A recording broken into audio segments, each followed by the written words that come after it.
welcome back to my channel. Today I am going to take you along on my bedroom decorating journey. It is literally the boho bedroom of my dreams and I'm so excited to be able to share it with you. So without further ado, I'm just gonna jump right into it, and the first thing I'm gonna do is show you where I started off with my bedroom.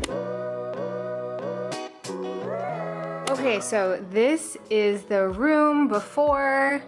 I have a lot of the stuff that I had in my old room. Right on the right of the room is a full wall mirror. Here I have the 3-drawer mom dresser, and then I have another one of the like Ikea bed frames. This little table also from Ikea. I've got a lamp. This is just some random storage that I have, and some more storage. It has my filming stuff. So that's it for the before. Now I'm off to get started.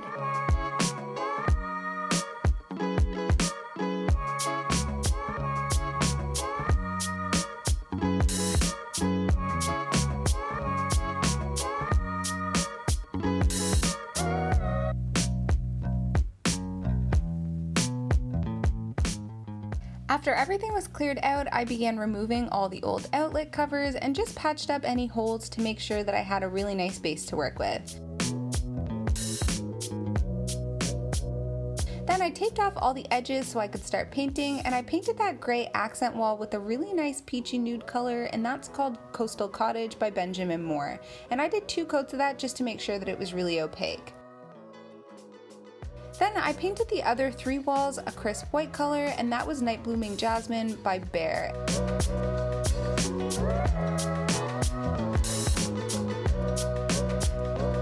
Okay, so we're pretty much done painting.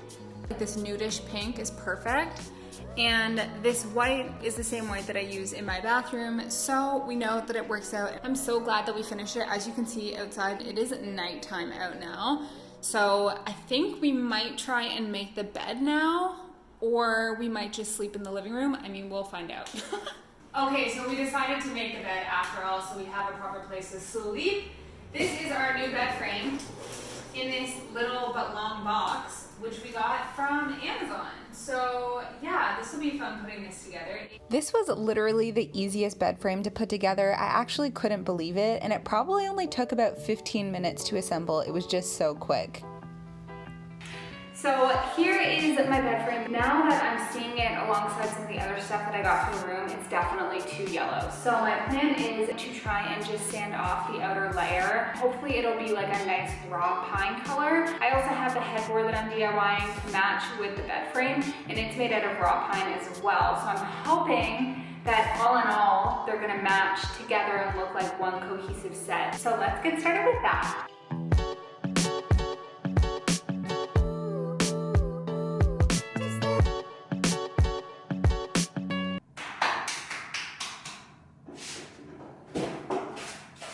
I finished the bed frame with a water-based Euthyrene from Living Wood, which just deepened the color a pinch, and I did 2 coats of that just for some added protection.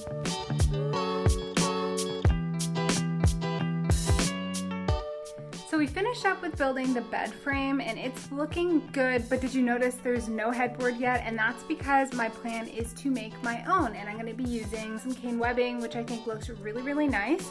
So this is the frame that I'm actually working with, and the design's super simple. It's 5 pieces. The top piece and the bottom piece are the same size.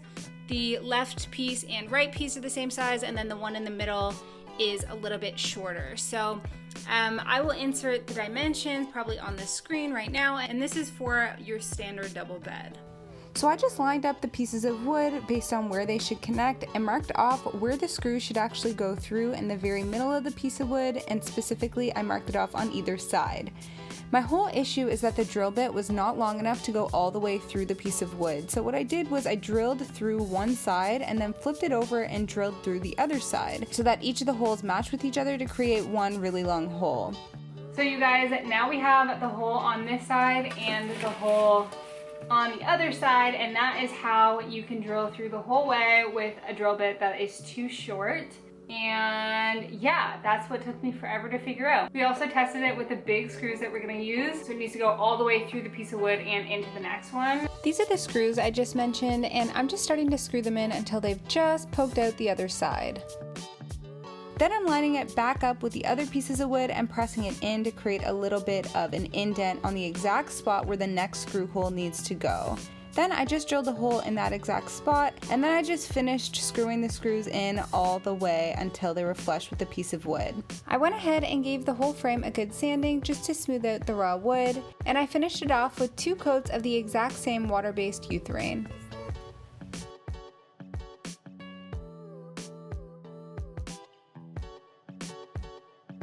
Next up, I grabbed some cane webbing that I ordered online and soaked it in my tub with warm water for about 5 minutes. After the little soak, I dried it off with a towel and laid it on top of my wood frame. I secured the cane webbing down with a staple gun, and I added staples every 5 inches.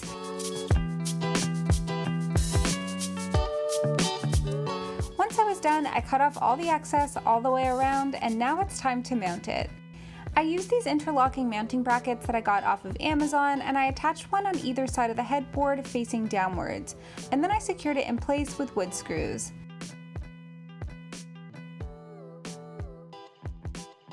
As I mentioned, the mounting screws on the headboard piece were facing downwards, and then on the wall I attached 2 mounting brackets that were facing upwards, and once that was done, they slid right in place and locked into one another. And now on I go to the bedside tables. So I picked up 2 of these Ikea Nesna tables, and they were like $20 each, so super affordable. They're also so clean and so simple looking. So I got one for the left and right side of my bed, and I just love how they look. Next up, I decided to make another one of my DIY tassel sconces for my IKEA DIYs video, so if you want to see the details on that, I'll have it linked down below. But basically, I wanted to add one on either side of my bed to add some nice lighting and also some visual texture. Once they were hung up, I took an empty mechanical pencil so there was no lead in there, and I just combed through the tassels so that they looked neat and ready to go. And I completely forgot about my rug, which was from Overstock, so I had to move everything out of my room, roll out my rug, and move everything back in again. And now that I'm done that, I can move on to DIYing my dresser.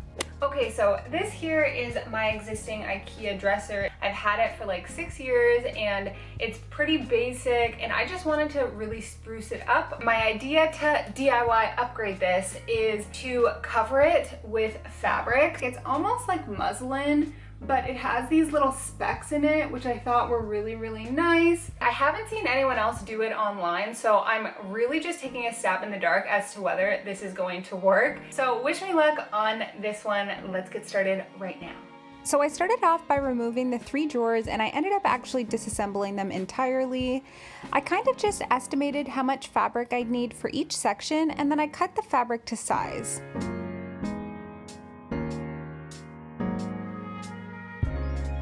Next, I gave each piece of fabric a quick iron before getting started, and then to actually attach it onto the dresser, I ended up using this spray E6000 glue. But what I actually realized after is that a paste type glue like Mod Podge would have worked a lot better. But I basically sprayed it out and then used a paintbrush to ensure that there was a light layer all over. Then I quickly laid down the material and smoothed it all out with my hands. For some trickier spots and edges, I sprayed adhesive on the drop cloth and then dipped my brush in the adhesive to apply it all over the chest of drawers.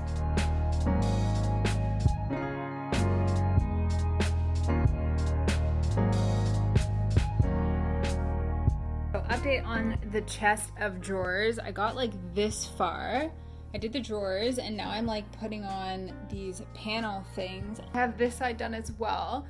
But I realized that I probably should just disassemble the rest of the dresser, and that would make my life a lot easier, because then I can just like slip these bits in without having a huge headache. So I'm gonna try that. We're trying to now disassemble it fully, so I'll let you know if that goes better. And disassembling everything was definitely the right call. It made it so much easier. I also ended up using hot glue to finish off the edges that had cork on the back, and also for some of the other hidden seams. Okay, so here is where we are with the dresser so far. I'm liking it a lot. I love the fabric that's on it. It's just super natural. It adds some nice texture and dimension to the piece. Now the last step I'm actually gonna do to customize this dresser fully is I'm gonna add some drawer pulls onto it. So I got these drawer pulls off of Amazon. They're really cute. These drawer pulls are actually kind of funny. So they're in 3 pieces. This is one piece, that's the plate. And then it comes with the screw and this little ring. The issue is that the screw that comes with it is not long enough for the dresser, but I have a solution for that. It's actually one of my biggest hacks. So I'm gonna show you that hack right now. Let's get to installing the drawer pulls. So the first thing I did was figure out where the little drawer pulls should go, and then I marked a little dot in the center of each of them. I went ahead and added a piece of painter's tape in the front and back of each of those little dots, and this is really important so that the fabric doesn't get torn. I then drilled a pilot hole with a little drill bit and then switched it out for a larger drill bit that's actually slightly larger than the width of the head of the screw. Then I removed the tape from the front, and I actually added more pieces of tape onto the back, although I didn't show that on camera. This is a really important step. Then you guys, this is the lifesaver hack I have for you. It's called the great stuff, and when it dries, it basically locks things in place. So I applied it to each hole, and then I quickly placed in the drawer pull.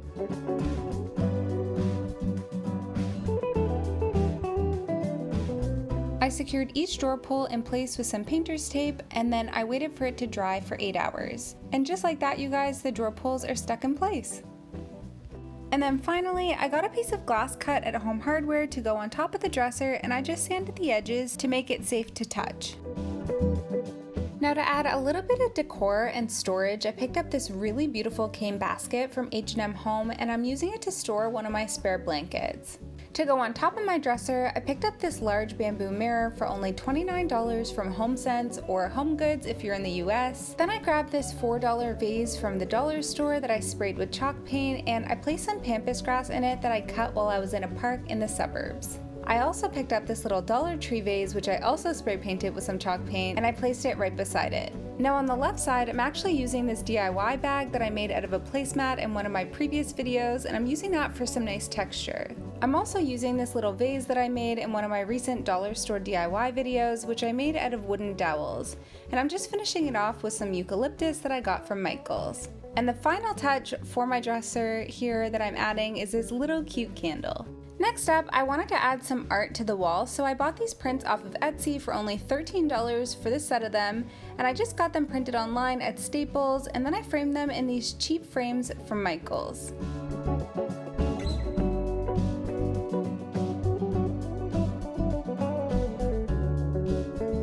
And right next to my prints, I added this cute little macrame piece that I had in my last apartment. Now in the corner of my room, I added this new wicker chair from HomeSense that I picked up, and to go on top, I added this unique tufted pillow from StruckTube.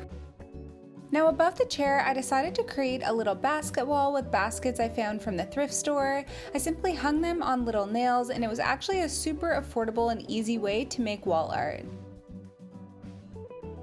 Now moving on to bedding. So on the bed, I'm using these white sheets from Walmart. And then on top of that, I'm using this linen duvet cover from H&M Home. And by the way, H&M sells the most affordable linen duvet sets that I've found because I searched everywhere. And on the topic of linen, I wanted to make some linen pillowcases, so I bought some fabric online in 3 different neutral colors.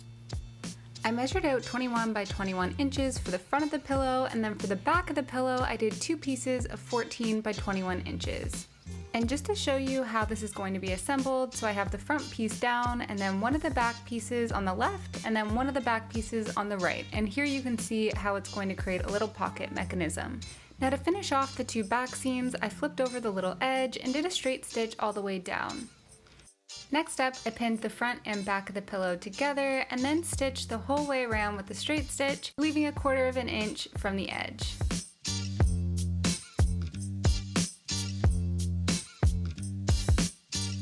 Then to create the frayed edge, I basically began pulling the raw edges bit by bit. I ended up using a seam ripper as well to make it easier. Once that was done, I did one more line of stitches the whole way around and stuffed it with an old pillow insert that I had kicking around.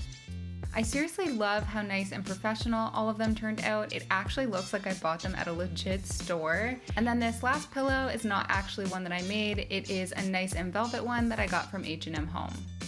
And then finally, the last little touch for my bed that I'm adding is this nice throw that's also from H&M. And now onto decorating my bedside tables. So to start off, I got this thrifted book that had a really nice hardcover underneath the paper cover. It's nice and browned, and so I just put that on the second shelf. I also added in this second book, which is just simply a book that's covered with fabric. I picked up this terracotta plant pot that's from HomeSense and it was on sale, so that means it was a steal. And then inside I just added this faux plant from Ikea that I had from my last apartment.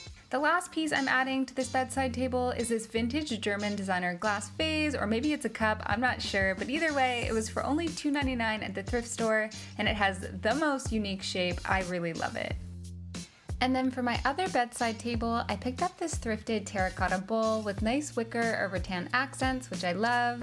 I topped it off with this cute little candle holder and candlestick that's from Ikea. And then finally, this little asymmetrical faux plant that's from HomeSense. And then the final piece that I'm adding to complete my whole bedroom makeover is this faux fiddle leaf plant, and just like that, you guys, my bedroom is complete.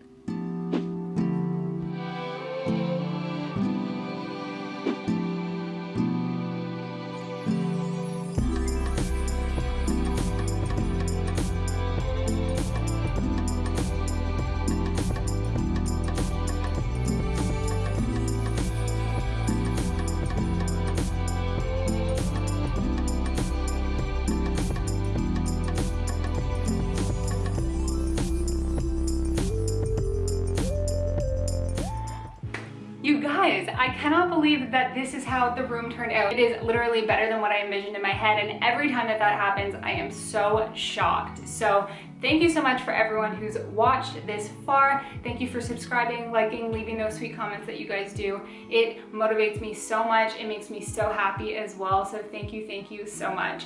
If you haven't already, please check me out on Instagram. I'm really trying to grow over there as well. But yeah, thank you once again for watching, and until next time, bye.